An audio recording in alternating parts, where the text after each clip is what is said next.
Thanks for joining us at our Calvary Movember breakfast. If we've not met before, my name is Dustan, and it's a great pleasure to host you this morning at Calvary.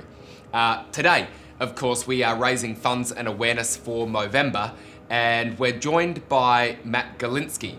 Matt is a celebrity chef based on the Sunshine Coast, and Matt has overcome more setback and hardship than most of us would ever dare to imagine.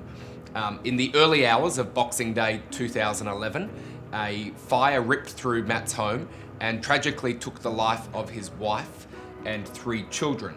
While trying to save them, Matt suffered burns to 40% of his body and then had to embark on a long journey of physical rehabilitation whilst also rebuilding his life and his family in the future and his career. And so Matt continues to work today as a professional chef and a food ambassador. And Matt's story is one of the most inspirational stories that I've heard. And so Matt Golinski, it's great to have you with us. Dustin, thanks for having me. At this event. Now, at 12 years of age, you decided you wanted to be a chef. Yep. Most 12-year-old boys are not deciding that they want to be chefs. What was it about? Yeah, no, it was one of those things. It was probably earlier than 12, really, but I don't want to go, imagine that it was too early. But I think I grew up around here. Grew up just up the road, really, in Palmwoods, on a farm, surrounded by good produce, and that was kind of, I guess that's probably the thing that inspires me most today. Still, 36 years later, that I love being around food and I love working with good produce, and so I think that was a big part of it. I didn't kind of grow up with sitting on my nonna's knee making gnocchi or any of those sort of stories. That didn't ever happen. It was just, I just suddenly, it caught my imagination, I suppose. I loved the science of it, and I loved the fact that you could make something and feed it to people and make them happy. And that's still one of my favourite things about the job, is that my job is basically ultimately to make people happy, and if I can achieve that, then that's my satisfaction. So it was also a way of me being able to get hold of cakes and lollies without having to beg my parents for them. I just make them myself. Perfect. So yeah, myself and many of the men here this morning are still trying to figure out the science of toast and boiling an egg, but I'm going to guess your degree of science when it comes to food is a little higher. Tell us your current work now. You're working in Noosa. Yep. What's your current line of work and industry and look, since my recovery, I had a business before the fire. It was a great successful catering business in Noosa, and then when I came out of hospital and I was recovering, it felt a little bit too like going back to that was something that was too close to where my old life, all the people, all the everything else. So I just didn't really go back. My business partner still runs that business, and it's still great. But I didn't really know what I was going to do. And after about 12 months, the phone just started ringing, people saying, "Will you come and do this or that or whatever?" And so jobs started coming up, and that's pretty much been my life for the last 6 or 7 years, I suppose. Me just saying yes or no to various jobs that come up, and that gives me like great amounts of adventure and fun. I also work for Pepper's Resort in Noosa. I've been doing that for a few years as their consultant chef. So that basically means that I'm the guy that just swans in and goes, "Here's some ingredients and here's a recipe, guys, cook this."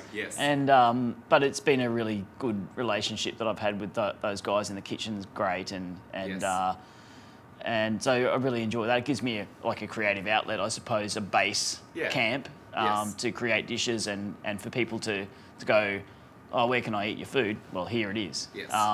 But I also then get to swan out and go and do things all over the place. So I'm always in some random Queensland country town, either cooking up dinner for a couple hundred people, or it can be anything. So it's good. I really love it. I love meeting people. I'm a social sort of person. So and I often go back to these places year after year. Right. I'll finish a job somewhere like Roma, and they'll go, right, so 22nd and 23rd of July next year, mate. Yeah, book it in. Book it in. What was life like when you were doing the TV appearances for Ready Steady Cook? Yep. What's that like behind the scenes? The TV cooking scene, because some of us have probably watched MasterChef or the different kind of shows. What's it like? Was it enjoyable? It was really enjoyable, yeah. Right. I mean, for me, that was a show that just came along, and it was well before the whole celebrity chef thing even existed. Was a thing, yeah. It was sort of 2001, I think it started. Yep. And they just rang me out of the blue. I was working as a chef in Noosa and said, oh, we heard you might be good for this show we're doing. We're looking for 12 chefs to be the first crew for this show.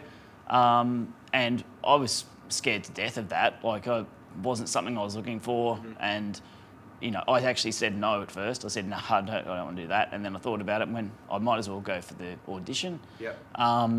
And did it, and then they said, yep, you're in. And to my surprise, then I actually got to go and do this now. Right. But the show itself was just so much fun. And, you watch your MasterChef and My Kitchen Rules, and they're great shows and people love them, but I don't think that's something that would suit me. Yes. Ready Steady Cook as a show suited me because I just love that fast and furious. There was no time to think. It was literally, here's 5 ingredients you haven't seen before out of a bag. Cook 4 dishes, you've got 20 minutes. Go. And it was how it looked. So we'd record 3 shows in a day. Wow. So there wasn't lots of sort of, setting shots up and stuff like that. It was literally go. Right.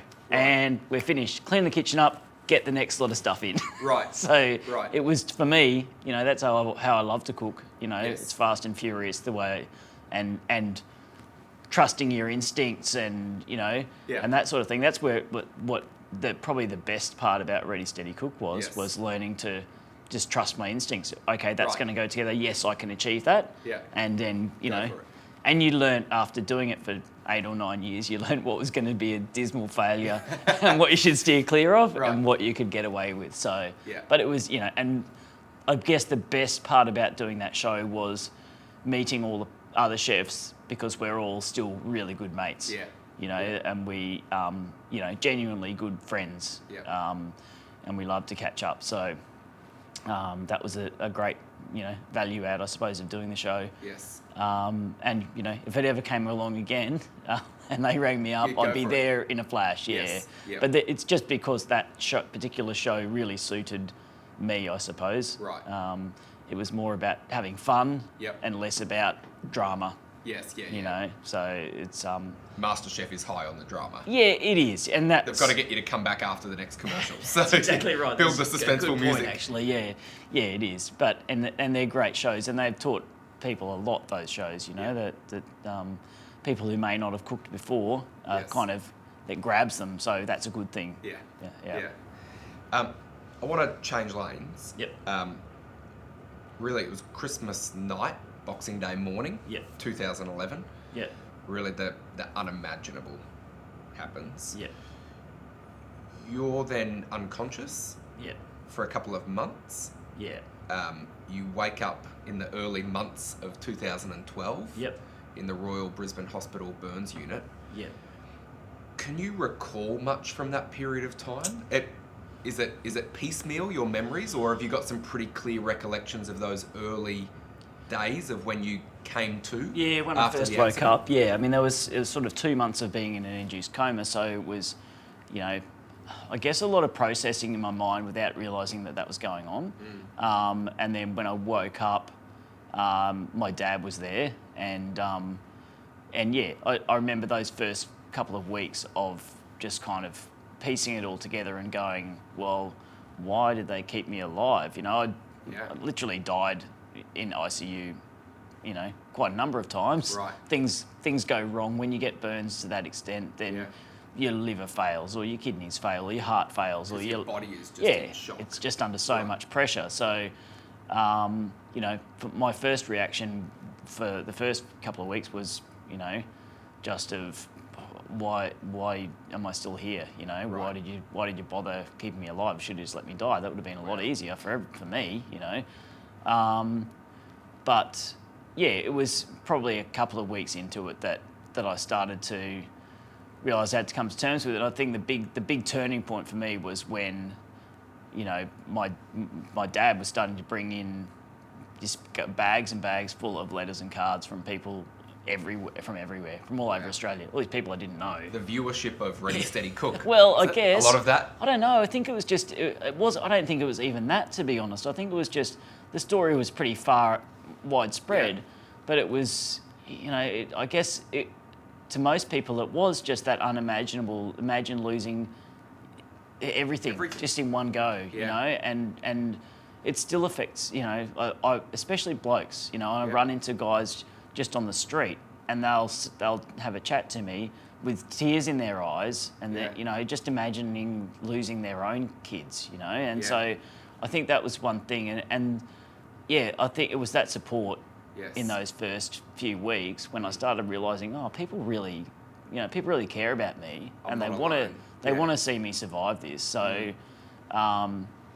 you know, and I was getting things like cards with, you know, $21 cash in them from some kids who'd sold some cupcakes in Perth.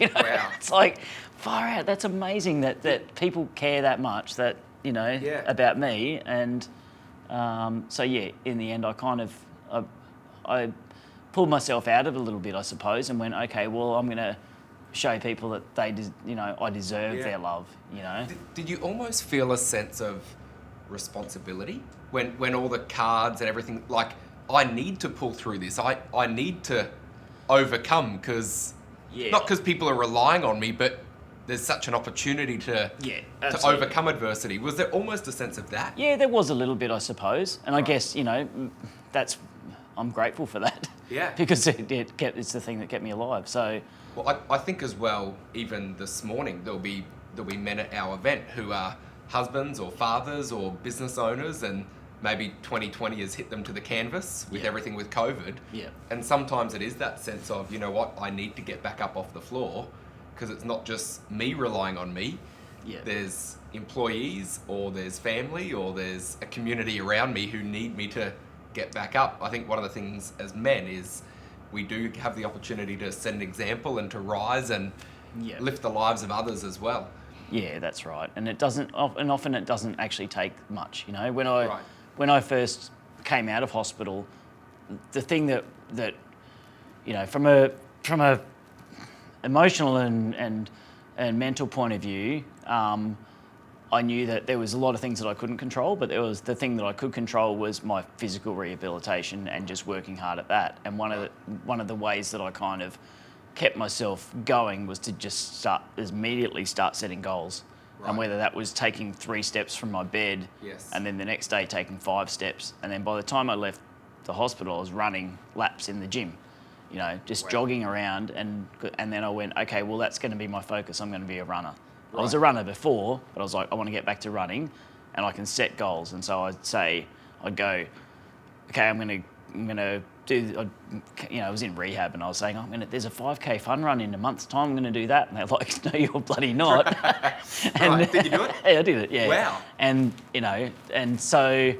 And some of us right now are feeling like we've got no excuses. Well, the thing is, I'm a runner, so that was my thing, you know. Some people aren't. Some people are swimmers. Some people ride bikes. Some people, you know, everyone's got something that they can focus on to. And the thing about exercise is that it's such a good tonic for your mental health. Yes. And so, for me, that was how I kept myself mentally and emotionally buoyant through that first 12 months in particular. Yeah. I always was heading for a goal, but then I had another one ahead of it. Yeah. So it'd be like, okay, I'm going to run 5K, and then I'm going to run 10K a month later. Yeah. And then I'm going to do the half marathon, and then I'm going to do the full marathon. Right. And so I was always working towards something, and that kept me focused on that. I didn't give myself enough time to sort of dwell in pity and, you know, and sadness. I was always like, okay, I've got to get trained up for this. Yes. That was really important. But one of the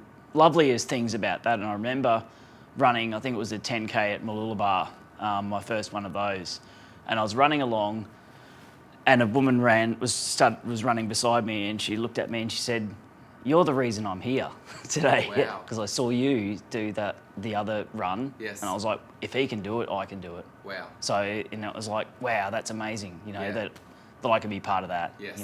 so, Do you think, for perhaps any men who are at our event this morning who are feeling in a negative frame of mind because of different life events, because we've all got different challenges, but Yeah. do you think for men who are engaged in the event this morning and feeling like they're in a bit of a dark or negative place in their mind, do you think just that simple goal setting is one of the best ways to shift your mind into a positive space? Yeah, I mean, the thing I guess about dealing with grief or dealing with,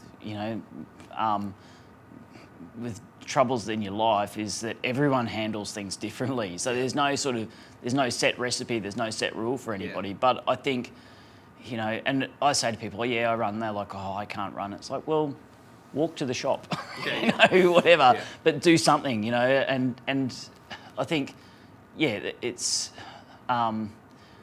the goal setting thing for me works really well. I'm somebody who'll, in October, I always set these still crazy goals for myself. So Right. October was like, okay, I'm running around 5 kilometres every day of October. And I did it. And Right. at the end of it, that sense of satisfaction that, I'd get home at 10 o'clock at night, having worked all day and be like, oh, I've got to go and run 5 kilometres now. I Right. really don't feel like it, but I'd force myself to do it. So that's how my brain's, sort of works, Yes. is that if I decide something at the beginning of a month, then I'm going to go through with it, Yes. and I think that's, for me that works. Right. For others it might not, but I think you need to get yourself into that frame of mind of getting through something. It's a really good, and it's great at the end, that 31st day of October. I should start doing it in February because it'd be so much easier. But, Those 3 extra days. that's right. What did you do on the days you just wanted to quit? Because there must have been some tough days. Yeah, and there still is. Yeah, it's 8 years later now, and I still have tough days. Yeah. I'm somebody who's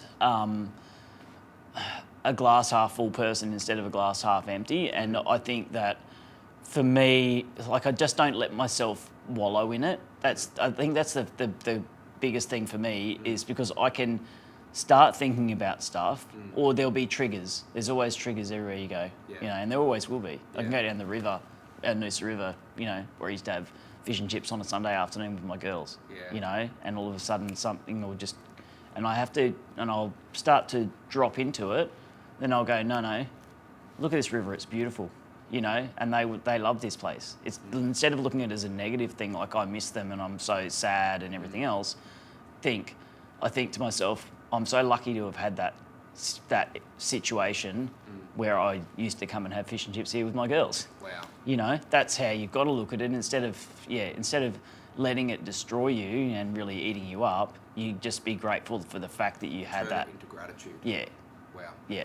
Can you talk to me for a minute about how you have kept yourself out of a victim mindset? I think you're starting to speak into it now, because we're living in a culture that almost rewards victimhood. Yeah. Like, if you can identify as a victim in some category, then you'll get some kind of additional support, or you've gone through more than most, and yet nothing about our conversation while the camera's on and before the cameras were on says anything about you seeing yourself as a victim. Like, you're taking responsibility, you're taking initiative, you're setting goals. How do you think, or what do you think are some keys to really shaking free of a victim mindset? Look, I don't know. I think for me, what I've always sort of thought is what's happened to me is nothing personal from the universe. Yeah, right. It's just a thing that happened, and it happens to loads of people every day, all over the world. Yeah. Bad stuff happens to everybody. It's happening right now to so many people all over the world. I'm not alone. Yeah. And they're not. It's not because I did anything wrong. Right. It's just things happen. Stuff Bad happens. things happen. Yep. And you've just got to kind of accept that, that sometimes life doesn't go the way you had it planned. Yeah. So, and you can either, let it destroy you, or you can let it kind of lift you up and go, okay, well, I understand that this is how life is. you know, and no one's here forever. We're here for as long as we are, you know, and the only thing you can do is appreciate every single minute that you're here, you know, and be grateful for the people you've got and, you know, and the time that you actually have here. So for me, it's kind of, it's a waste of time feeling like a victim. Right. You know, why bother? Why, you know, the world's not against you. It's just a fact that, you know, we all got to go sometime. We've all got to go through bad things. So. Stuff happens, and it's the way we respond to it that really right. defines our future. Yeah. Can you talk to us about what family life looks like now? Yeah, well, I met Erin a number of years ago, and then, you know, for a couple of years, we were. I'm a family person, and I, you know, that was one of the cruelest things to take away my children. And you know, I was like, well, I really want to be a dad again. And so, yeah, we tried for a while, and that was unsuccessful, and then went through the whole IVF thing, and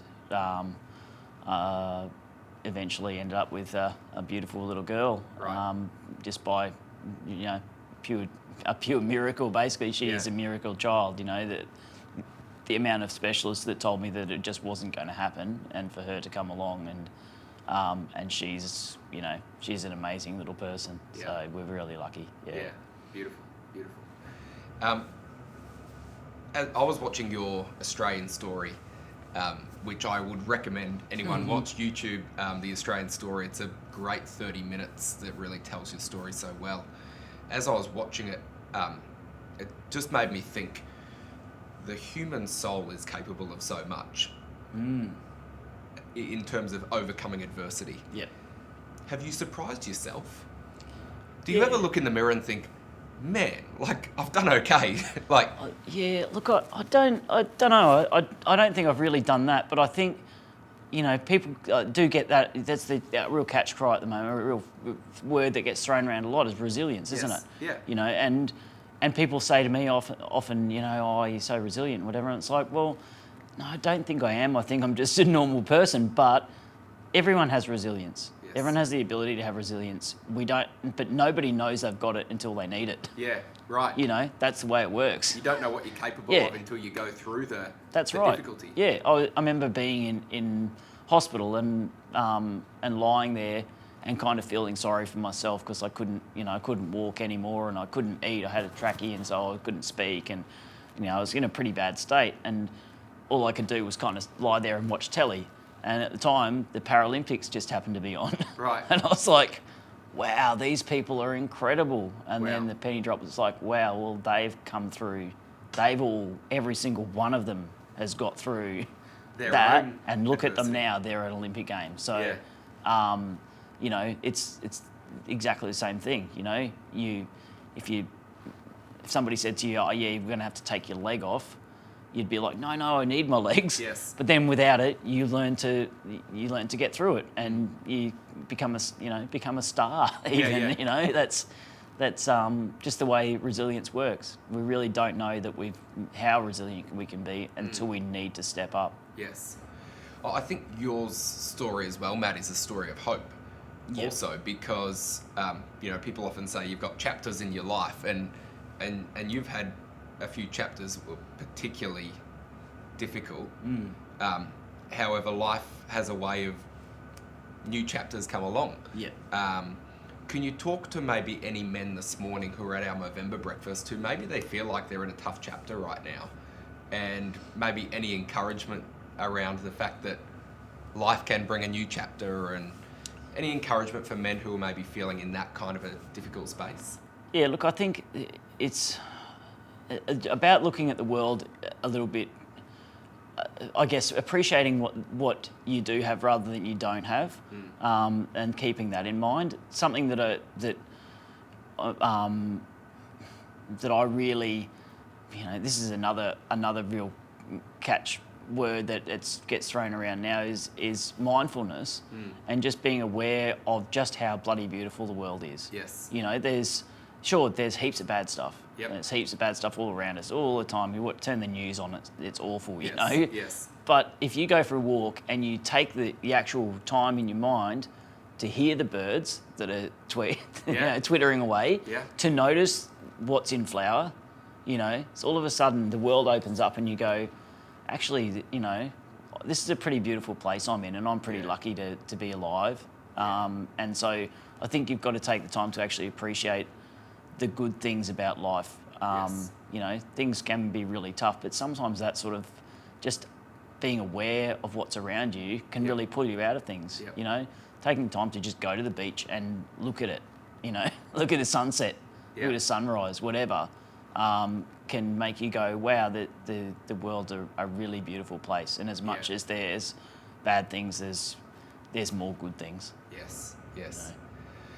What are your plans for the next few years? What hopes and dreams do you have ahead? That's a good question, actually. Look, I've been cooking for 30 odd years now professionally, and one of the things I'm really grateful for, somebody said to me the other day, what's your highlight career? And I was like, I don't really have one, but if I had to say what my highlight career was, it's the fact that yesterday I went to work and I still love what I do. And I do. I was in the kitchen yesterday just cooking away. I didn't have to be there. I just rocked up there and just hung out for 6 or 7 hours just helping the guys in the kitchen cooking, because that's what I like doing. Like, I didn't become a chef because of my love of admin. I became a chef because I really like to cook. So, that's what I love to do, and I love doing it every day. And I feel like, I'll probably be doing that until, they just tell me to get out. Yeah. Well, at that point, you can come to my place. I'll give you my address. You're welcome to cook there. Yeah. But look, I imagine that the work that I'm doing would continue to grow. One of the other beautiful things about my business is that it's a never-ending learning curve. I could live 100 lifetimes and still not know all there is to know about food. I learn stuff every single week. Right. So, as long as I keep learning, I keep motivated and enjoy what I'm doing. And as long as I am enjoying what I'm doing, I'll just keep doing it, And I love the fact that I get to travel with my work to different places and meet different people.